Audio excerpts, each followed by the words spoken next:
Hey guys, welcome to Pellets and Pits. I'm Neil. We have two pork butts. One was brined, one was not. The whole idea about the video, is it worth it to brine? You guys stick around to find out. You know, it's one of those times where you kind of like are just searching through YouTube or an idea comes up and you're completely negative about it before giving it a chance. The whole purpose of starting Pellet Pits was to be able to try different things, try different methods, try different ideas. Because the one thing we found out on the Flat Top King, I can pour a glass of water and somebody's going to call me out and say I poured the glass of water wrong. It's not half full, it's half empty. You should have poured it on the side of the glass. You should have poured it right in the middle and add air bubbles. You know what? There's an argument for everything. Honestly, at this point, it's just like whatever. Today is a day that I'm actually excited for. Pork butt. Sounds simple. Matter of fact, it sounds too simple. I am the person that swears by wet brine. I've preached it on the Flat Top King. Matter of fact, we have the video on Pellets and Pits. Should you brine your turkey?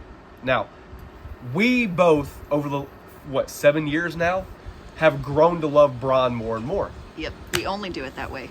Only do it that way. So it came to my attention, should we brine a pork butt? I know what you're thinking. Who in the world would brine a pork butt? But the whole idea is to incorporate as much flavor as possible like you would on a turkey. Why wouldn't you do that on a pork butt? I know it's not a restaurant style. Look, when you're going through like a, 20 pork butts a day, I'm sure they don't want to brine them. But for the average backyard cook, right, you're planning your cooks ahead. You're planning a family get-together, a birthday party, a social event or something. Like, hey, I'll cook a pork butt for that. So just take an extra day if this works out and say, hey, I'm going to brine my pork butt. Try it out. See what you think. Because the whole thing about today is incorporate as much flavor as possible. I think it's going to be pretty neat. I'm excited to do it. We got Costco pork butts. Went there yesterday, or a couple days ago rather, and not only was it $1.99, the whole package was $8 off that price. So it's a dang good deal, dang good bang for the buck. You gotta be kidding me. The bone's out. Huh. Both of them? Shh. Well, obviously I'd want the one with the bone in. We can butcher tie this. I guess the good thing is that sauce or that brine will penetrate the meat a little bit easier. I hate that. Dadgummit, I wish I wouldn't have got boneless. I don't know if it matters which one to use. One's a little bit bigger than the other one, so we'll just go with the smaller one just because I only have so much room in the bag. You want to open that bag for me? Mm-hmm. Now that we've talked about the pork butt, while we're doing the video, let's talk about the brine. Here we go. We have some sugar, some salt, some garlic cloves, some black peppercorn, some bay leaves, some hot sauce, Worcestershire sauce, apple cider vinegar, and we have some apple cider. Okay? Really quickly, we're just going to add the water to our pot because we're only looking to dissolve the sugars, the salts, release the peppercorns, and the garlic. That's it. We're going to have a way to cool it down.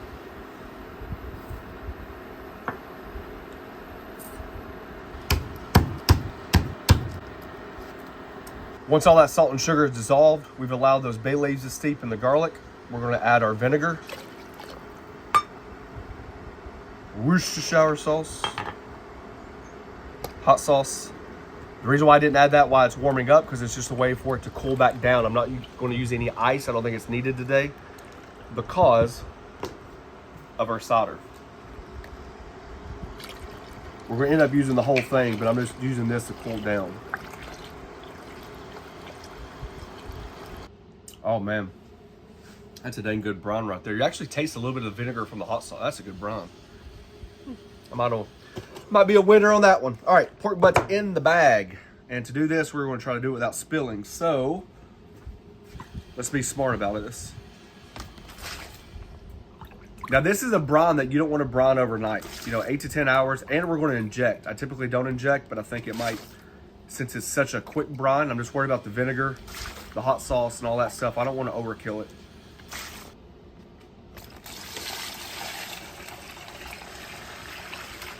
Man, that is absolutely perfect. Needle. I could have reserved some of the liquid, but it'll work. And then you just want to puncture that pork and just go after it.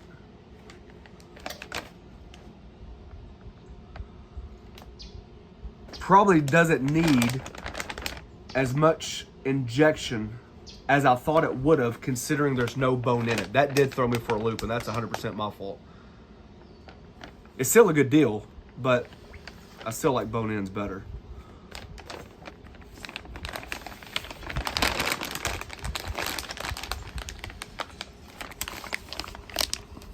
All right, now that's injected. It's in a liquid, looking good. We will put this in the refrigerator for several hours. I'm looking for about 8 hours, somewhere through there. Alrighty, 8 hours in, you can clearly see the difference. I've already taken the paper towel. I've taken out the brine. I tried to dry it off as much as possible. And then this is the regular pork butt right here. Just to give you an idea, since the bone was already taken out of it, I've butcher twined it just to help hold its shape, keep it in good working order. All right. Butcher twine this as well, just so you can see.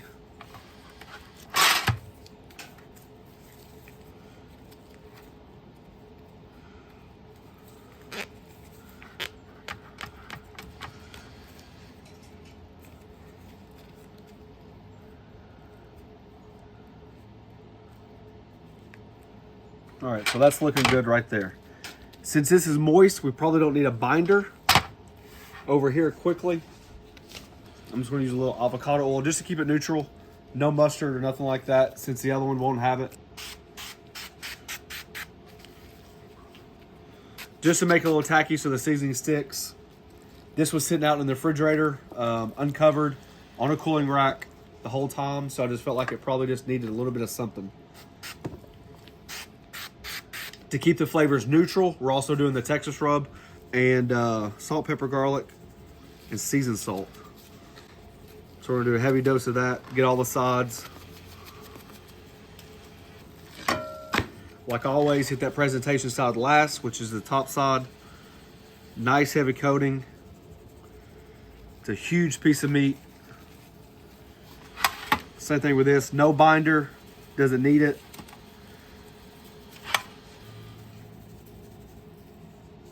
I've got a very similar combination of pellets in my Lone Star already. This is the first time I've seen this. We typically get a large majority of our pellets from Academy. I just happened to be in a different Walmart not too long ago and noticed that Bear Mountain had different flavors of pellets that what the Academy carries. So as you can see, it's got hickory, mesquite, and oak. I've also bought another flavor we'll be debuting, but this is pretty close to what's already in there. I think it's a good profile. We're gonna go with it.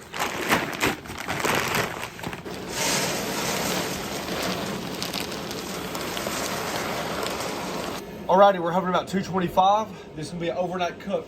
A lot of people, when we did our overnight brisket, recommended that one, we start later, so we're doing that.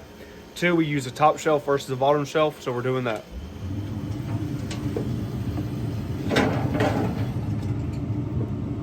Since this is a smaller piece, I'm gonna bring it over here.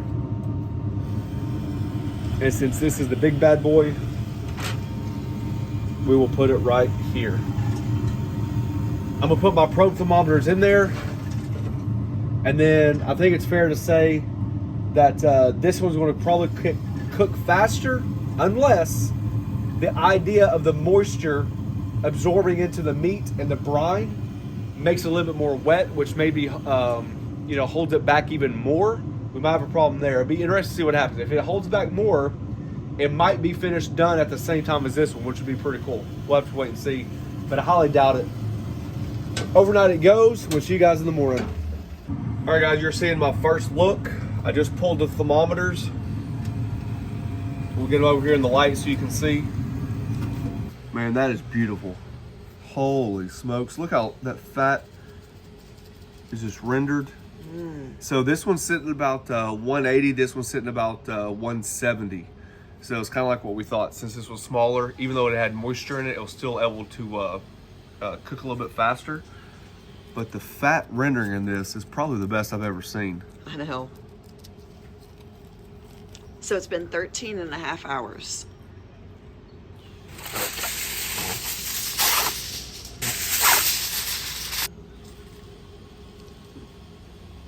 I mean, I wish it was better lighting and you could really get a good look at this. But visually, I don't know if I've ever seen a better looking pork butt.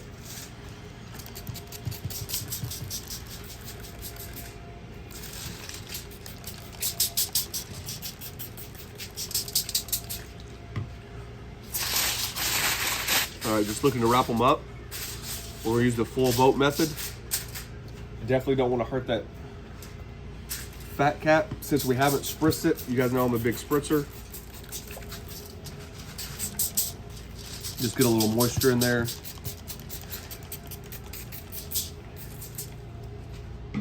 So what this does is helps protect the top, and it keeps rendering out while it stays in its juices, and then it helps it cook by protecting the sides and all that stuff. All right, on the pit it goes again, and then we're gonna take it off. Definitely one of them's gonna be done before the other one. So I won't show you again until the other one gets pulled. Then we're gonna rest it, and then we'll pull it.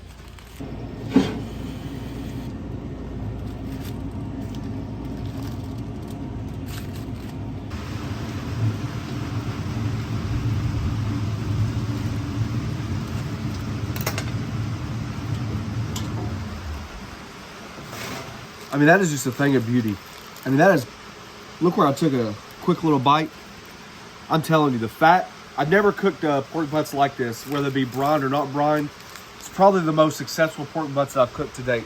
225 overnight, so basically 12 hours, and then I bumped up to 250, and then I bumped up to 275 the last 2 hours. The other one's obviously already in the oven.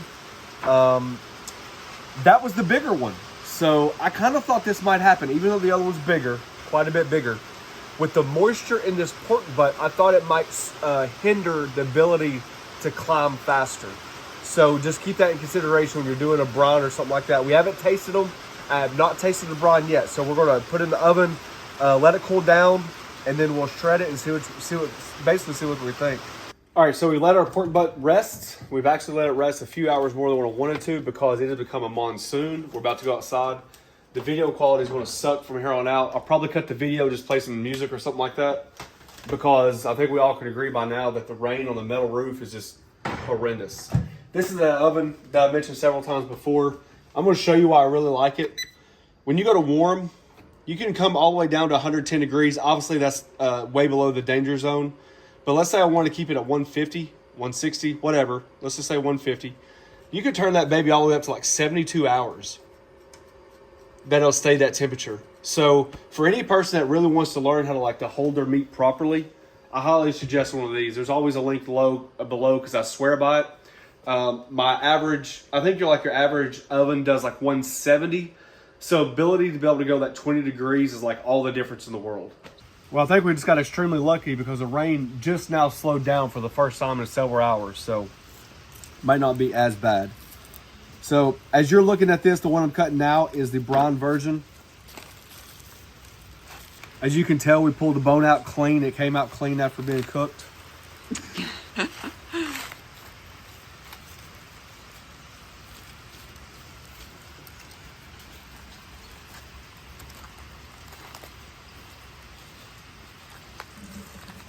That skin is just as crispy. I don't know if I've ever rendered skin like that before.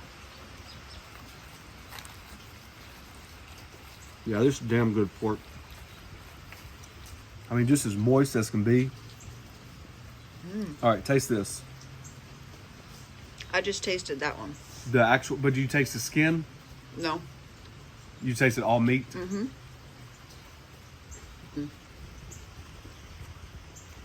I think I noticed a little bit of a flavor difference.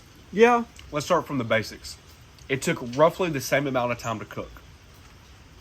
Give or take 45 minutes to an hour, somewhere through there. Appearance-wise, it looks the same. I didn't think there was that much of a drastic difference between point A to point B. Moisture-wise, I think it's both equal. Yeah, they're both incredibly moist. This is one of the better porks that we've done. It is. It's super good.